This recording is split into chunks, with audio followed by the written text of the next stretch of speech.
Bonjour, on se retrouve donc pour la deuxième partie de mon épisode 4 de podcast. Donc je me représente pour ceux qui n'auraient pas regardé la partie tricot, donc je suis Lorraine. Vous pouvez me retrouver sur les réseaux sociaux Ravelry sous le pseudo Yonayumi et sur Instagram sous le pseudo Lowilla. Donc on va attaquer la partie couture. Je l'ai déjà tournée une première fois mais ça n'avait pas fonctionné. Donc je recommence. Donc je vais vous présenter donc tout ce que j'ai cousu au mois de septembre. Puisque comme je vous le disais, au mois d'août je n'ai rien cousu du tout puisque j'ai eu une grosse baisse de motivation. Une grosse fatigue liée aux vacances des enfants, à ma petite qui ne fait plus du tout ses nuits. Et voilà, donc la vie est belle. Ils ont repris l'école. La petite est chez la nounou et donc je suis un peu plus opérationnelle. Je n'ai pas encore retrouvé la motivation pour la couture. Par contre pour le tricot il n'y a pas de souci, je continue. C'est vrai que j'ai un peu plus de mal au niveau de la couture. Bon après je pense qu'il faut que je fasse un bon rangement dans mon atelier couture. C'est un peu le bazar et c'est vrai que c'est moins motivant quand il faut tout ranger avant de s'y mettre. Donc voilà, j'ai 2-3 projets qui sont coupés et qui n'attendent que de passer sous la machine. Donc je vais vous présenter ce que j'ai cousu principalement pour ma fille parce que pour mon fils je ne lui ai cousu qu'une seule pièce. Il y en a une autre qui est en cours mais bon voilà, il a un peu moins de besoins que pour ma fille, surtout que papy et mamie sont passés par là et ont acheté des tenues pour la rentrée, donc du coup voilà, c'est aussi pour ça que j'ai moins cousu parce que bon, je couds selon les besoins des enfants et les miens aussi bien sûr. Voilà. Donc, je vais vous présenter ce que j'ai cousu pour mon fils. Ça va être rapide. Donc, je lui ai fait... Voilà, je lui ai cousu la chemise Spike du magazine La Maison Victor, édition 6, novembre-décembre 2017. Voilà. Donc, la chemise Spike que je lui ai faite, c'est celle-ci. Alors, donc c'est une chemise tout à fait classique. Donc, je l'ai faite dans un tissu qui vient de chez Dressenstoffen. Je vous l'avais déjà présenté. J'ai eu pile poil ce qu'il me fallait pour faire cette chemise. Donc impeccable, je n'ai pas beaucoup de chutes. On a une fente indéchirable sur les manches avec un poignet de manches. Donc vraiment c'est pas comme la chemise Maurice où c'est des manches 3/4 avec juste un petit tourlet de manches. C'est vraiment la chemise complète. Ce qu'il n'avait pas. Il y a un... On peut retrousser donc du coup la manche. Il y a une petite patte de boutonnage à l'intérieur. Hop, comme ceci. Donc on peut la retourner et l'attacher. Sur la manche. Je le fais mal mais c'est juste pour vous montrer. Donc il l'a mise le jour de la rentrée. En fait tout ce que j'ai cousu pratiquement, sauf les choses pour moi, j'ai tout cousu en un week-end, le week-end avant la rentrée. Un week-end où je m'étais motivée à coudre. Donc il l'a porté le jour de la rentrée. Aucun souci. Donc vous avez pu voir que ici c'est déchiré. C'est mon mari le soir, en enlevant la chemise à mon fils, il a tiré un peu trop fort sur la pression et du coup ça s'est déchiré. Donc il ne l'a pas reporté depuis et je pense que je vais mettre... je vais recoudre un petit bout de tissu par-dessus pour remettre une pression et puis ça ira très bien comme ça. De toute façon après c'est caché par la patte de boutonnage qui vient par-dessus, donc ça sera pas gênant. Faut juste que je le fasse quoi. Donc j'adore ce tissu, il est vraiment très agréable je trouve. Il apprécie beaucoup la chemise, il a vraiment bien aimé. La maîtresse un peu moins, parce que quand je suis arrivée le matin, il était tout fier de montrer sa nouvelle chemise. et la maîtresse a tiqué sur les têtes de mort. Donc bon, du coup je n'ai pas dit que c'était moi qui l'avais cousu parce que voilà. Et lui donc pour rajouter, la maîtresse a dit ah une chemise avec des têtes de mort. Et lui tout de suite il a rajouté et des dauphins. Bah oui, il n'y a pas que des têtes de mort, il y a des dauphins et des petites ancres. Et donc voilà, il en est très content, il aime beaucoup. Voilà pour ça. Rien à dire sur le modèle, hein, avec la maison Victor, on s'est bien expliqué, donc il n'y a pas de souci, tout roule. Pas de difficulté particulière, ça reste une chemise basique, donc voilà. Du coup, le reste des coutures, c'est donc pour ma fille, donc on va rester sur la maison Victor.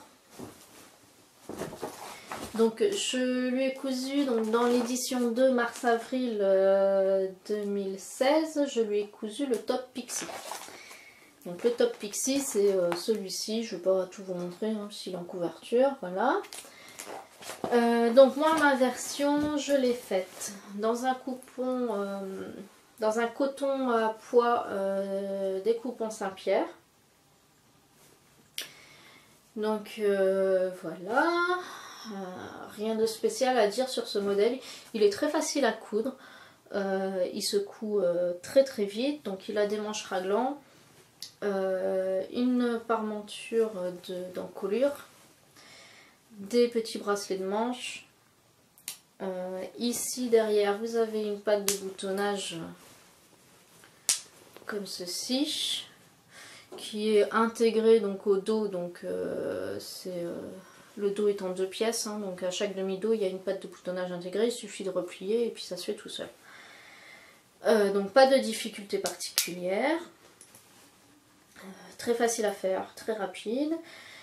Donc je l'ai inscrit sur le groupe Facebook créé par Émilie de Amy's Couture, qui a donc créé un groupe Facebook qui s'intitule Défi à moi un thème. Défi poids du mois d'août. Donc je l'ai inscrit dedans, dans l'album La Maison Victor. Il y avait une team, il y avait plusieurs teams, donc moi c'était la team La Maison Victor. Au départ je voulais me faire quelque chose pour moi et puis au final j'ai fait ça pour la rentrée. Donc voilà. Donc elle l'a déjà porté, il lui va bien. Mis à part l'encolure que je trouve un peu grande, ça a tendance à tomber de l'épaule, donc je trouve pas ça très pratique, mais c'est très mignon quand même. Voilà. Donc toujours dans la maison Victor, j'ai cousu.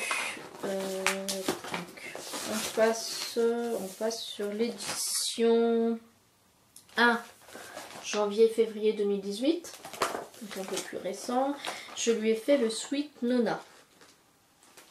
Donc le Sweet Nona, c'est celui-ci. Donc c'est un sweat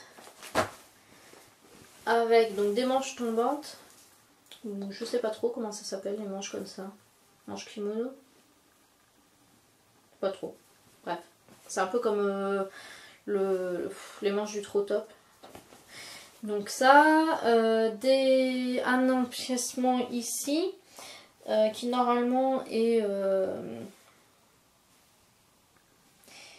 rehaussé d'un passepoil ou d'un galon à franges ou à pompons, que moi je n'ai pas mis.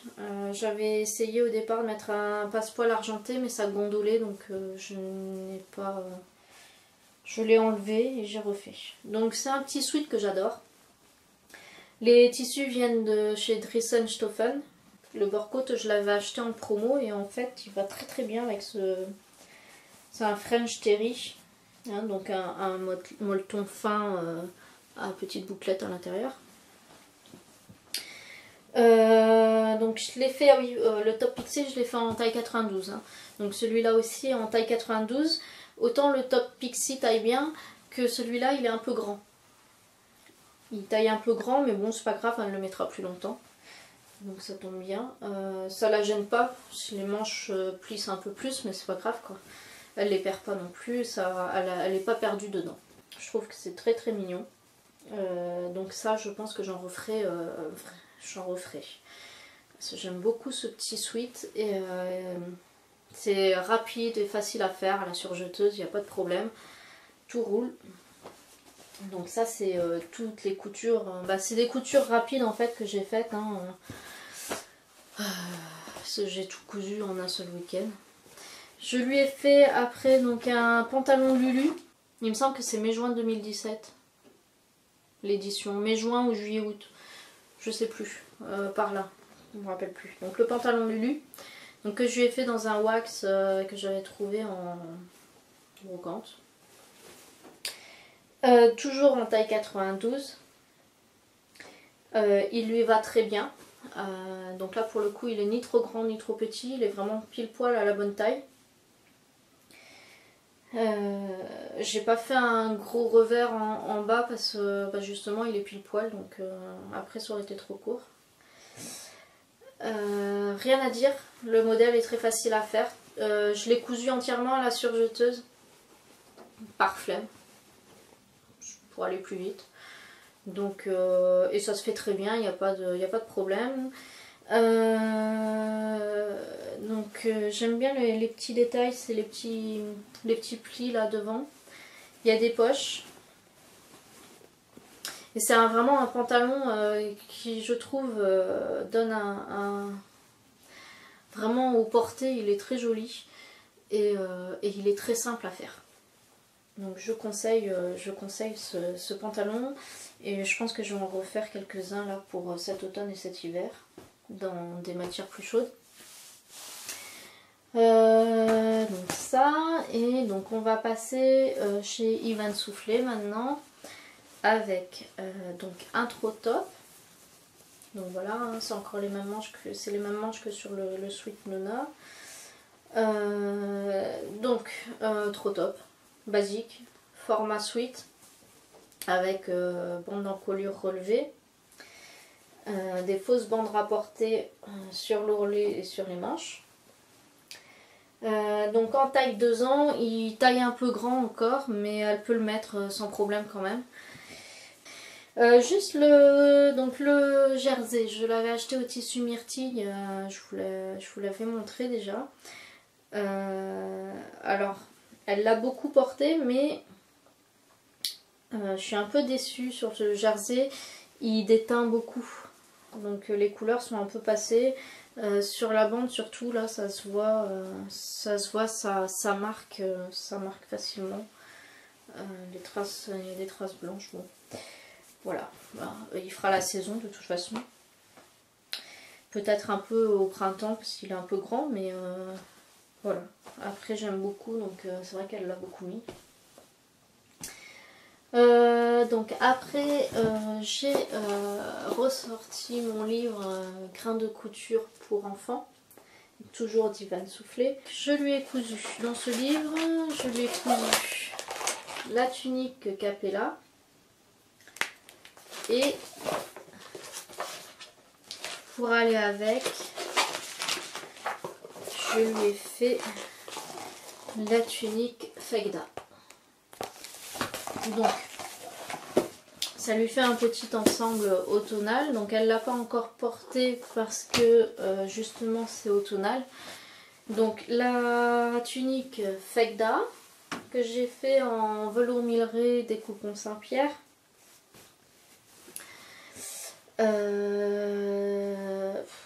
Comment dire, il n'y a rien à dire, ça se coud facilement. Mis à part là, pour le double col, il y a des épaisseurs. Donc pour la parmenture, donc j'ai pas fait une sous-piqûre, j'ai fait juste une piqûre vraiment que en dessous du col pour pas que ça se voit. Et pour la maintenir parce que ça tenait pas bien. Même là, ça a tendance à ressortir un petit peu. Donc voilà. Alors la tunique, donc c'est une tunique qui se porte au-dessus de quelque chose parce que comme vous voyez elle est courte devant, il n'y a pas de manches longues. Donc je la trouve vraiment très très jolie. Aucun souci à la confection, ça se coud très facilement. Les explications sont, j'ai vu quelques retours sur le livre, certes les explications sont très succinctes, mais tous les points techniques sont détaillés à la fin du livre. Donc, moi je trouve que c'est vraiment très bien détaillé à la fin du livre, chaque technique. Donc il n'y a pas besoin d'explications plus poussées. Il suffit de se reporter à chaque fois au point technique qui est cité et il n'y a pas de souci quoi. Le seul souci sur cette tunique c'est en dessous des manches. J'ai pas assez cranté mes coutures, j'ai pas fait un... Je suis allée en angle en fait alors qu'il aurait fallu que j'aille un peu plus en arrondi et que je crante bien. Donc voilà, c'est juste ça, mais une fois porté, je pense pas que ça se verra. Donc voilà pour la petite tunique. Et pour aller avec, donc la tunique Capella. Donc pareil, hein, ça secoue très facilement. Le seul point technique, c'est le plastron devant. Donc avec des fronces et des petits plis ici. Et il est en appliqué. Donc ça, vous avez une patte de boutonnage derrière. Donc voilà. Alors la parmenture à l'intérieur, elle est vraiment... donc j'ai fait tout bien comme il faut. Donc avec sous-piqûre. J'ai vraiment fait la sous-piqûre. Et puis de toute façon, là, la parmenture est prise est tenue par la patte de boutonnage. Donc vraiment, elle tient très très bien la parmenture. Hein, comme je vous l'ai déjà dit, moi je suis pas très fan des parmentures. Et en fait, celle-ci, sur cette tunique, elle est vraiment bien conçue. Donc elle bouge pas en fait. Donc vraiment aucun problème. Le tissu utilisé c'est du recyclage. J'ai recyclé une de mes tuniques que je ne mettais pas. Donc j'avais une tunique qui avait des froufrous aux manches que j'ai récupéré, que j'ai mis, dont je me suis servi ici. Et comme ça, bah, vous voyez c'est une finition ourlet rouloté, ce qui fait que bah, j'ai pas eu à faire l'ourlet rouloté puisqu'il existait déjà sur ces petits froufrous. Et dans le livre, ils sont en double normalement les petits froufrous. Et moi, je préférais le rouloté, je trouvais que ça faisait plus fin. Donc voilà, rien à dire sur cette tunique, elle est très facile à coudre. Et moi, je trouve qu'elle rend très bien. Par contre, voilà, je ne lui ai pas encore essayé, donc elle les a pas encore mis. Donc j'ai hâte de voir ce que ça donne. Alors, je ne sais pas pour quand elle le mettra. Hier on avait encore 27 degrés, donc pour une fin septembre c'est plutôt exceptionnel en Bretagne. Mais je pense que c'est un peu partout de toute façon, le temps est assez exceptionnel cette année. Pour la suite, donc j'ai deux pièces que j'ai cousues pour moi. On va rester sur la Maison Victor avec le haut que je porte ici, qui est issu du dernier magazine de la Maison Victor, donc le magazine septembre-octobre 2018. Avec, je me suis cousu le haut Sophia. Donc ils appellent ça blouse, bon, pour moi c'est un top, mais voilà. Donc c'est un top qui se coud en jersey. Alors j'ai vu qu'il y en avait qui l'avaient fait en crêpe élastane et en tissu non extensible aussi. Il y en a qui s'y sont tentés et qui ont très bien réussi, donc bah, pourquoi pas. Après c'est juste un ajustement sur la bande, je vais me lever, sur la bande du bas là. Donc voilà. Moi j'ai utilisé un coupon de jersey que j'ai depuis quelques années, que j'avais acheté au tissu Myrtille et dont je ne savais pas quoi faire parce que c'est un jersey ben, voilà, très fin et très fluide. Et donc voilà, et je me suis dit qu'il serait parfait pour ce haut. Et effectivement c'est le cas. Moi j'adore mon haut, vraiment je l'adore.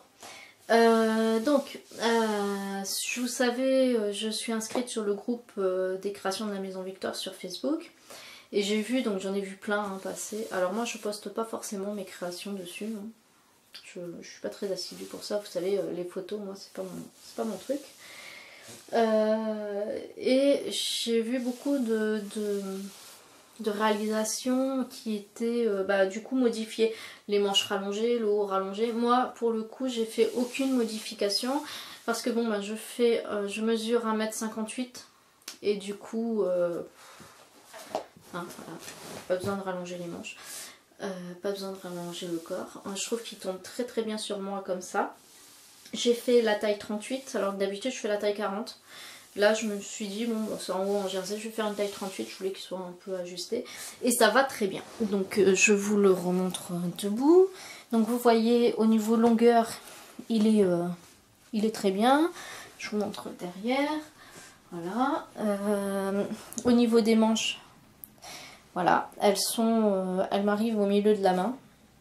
Et donc je pense que c'est mon jersey, mais la bande là elle est très lâche.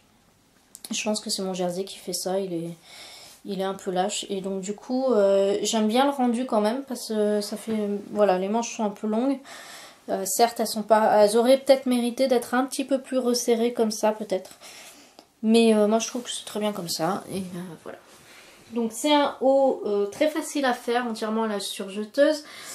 Mis à part sur le col dos, il y a une petite partie à coudre à la machine puisque c'est un biais d'encolure.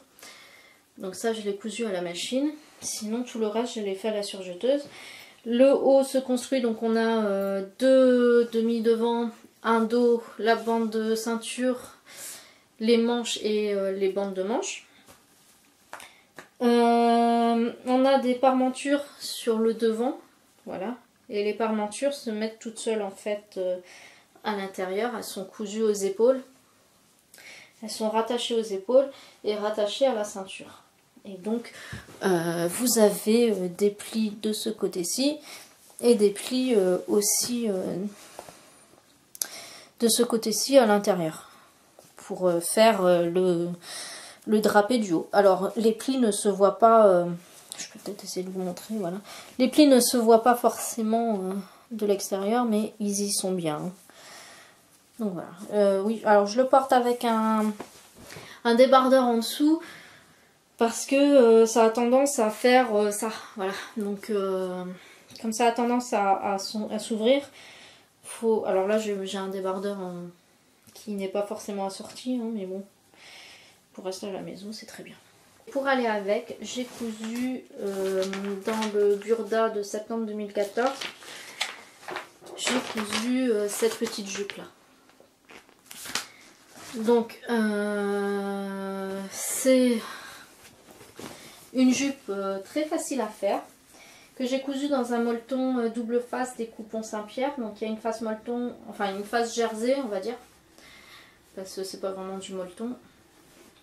Une face jersey, une face crêpe noire. Donc moi j'ai joué sur les doubles faces pour les empiècements de côté. C'est une jupe qui est toute simple à faire, vraiment très facile. Donc on a deux demi-cercles ou quart de cercle pour la jupe et